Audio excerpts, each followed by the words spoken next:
गहरे जंगल में एक बूढ़ी गाय थी जिसका नाम गौरी था। गौरी अपने जीवन के आखिरी दिनों को सुकून से बिताना चाहती थी। एक शाम जब वह हरे भरे मैदान में घास चर रही थी, एक खूंखार बाघ ने उसे देखा। बाघ का नाम तारक था, जो अपनी ताकत पर बहुत घमंड करता था। जैसे ही गौरी ने तारक को अपनी ओर बढ़ते देखा, वह डर के मारे इधर उधर भागने लगी। तारक भी उसका पीछा करने लगा। भागते भागते गौरी एक पुराने तालाब में जा पहुंची। घबराई हुई गौरी उस तालाब के अंदर घुस गई। तारक भी क्रूरता में अंधा होकर उसी तालाब में कूद पड़ा। तब उन्होंने देखा कि वह तालाब बहुत गहरा नहीं था। उसमें पानी कम था और वह कीचड़ से भरा हुआ था। दोनों ही कीचड़ में फंस गए और वह कुछ नहीं कर पा रहे थे। गौरी उस कीचड़ के अंदर धीरे धीरे ढंसने लगी। तारक भी उसके पास होते हुए भी उसे पकड़ नहीं सका।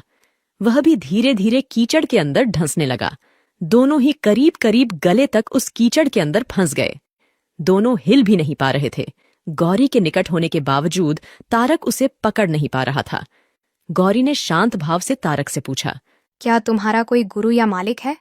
तारक ने गुर्राते हुए कहा, मैं तो जंगल का राजा हूँ, मेरा कोई मालिक नहीं, मैं खुद ही जंगल का मालिक हूँ। लेकिन तुम्हारी उस शक्ति का यहाँ पर क्या उपयोग है? तुम भी तो फंस गई हो और मरने के करीब हो। तुम्हारी भी तो हालत मेरे जैसी ही है। गौरी ने मुस्कुराते हुए कहा, बिल्कुल नहीं।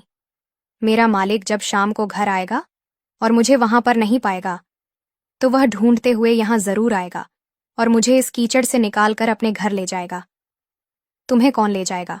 थोड़ी ही देर में सच में ही एक आदमी उसे गौरी को ढूंढते हुए वहां आया और गौरी को कीचड़ से निकालकर अपने घर ले गया। जाते समय गौरी और उसका मालिक दोनों एक दूसरे की तरफ कृतज्ञतापूर्वक देख रहे थे। वे चाहते हुए भी उस बाघ को कीचड़ से नहीं निकाल सकते थे, क्योंकि उनकी जान के लिए वह खतरा था। इस घटना से गौरी और उसके मालिक के बीच का लगाव और भी गहरा हो गया, जबकि तारक को अपने अहंकार की कीमत चुकानी पड़ी।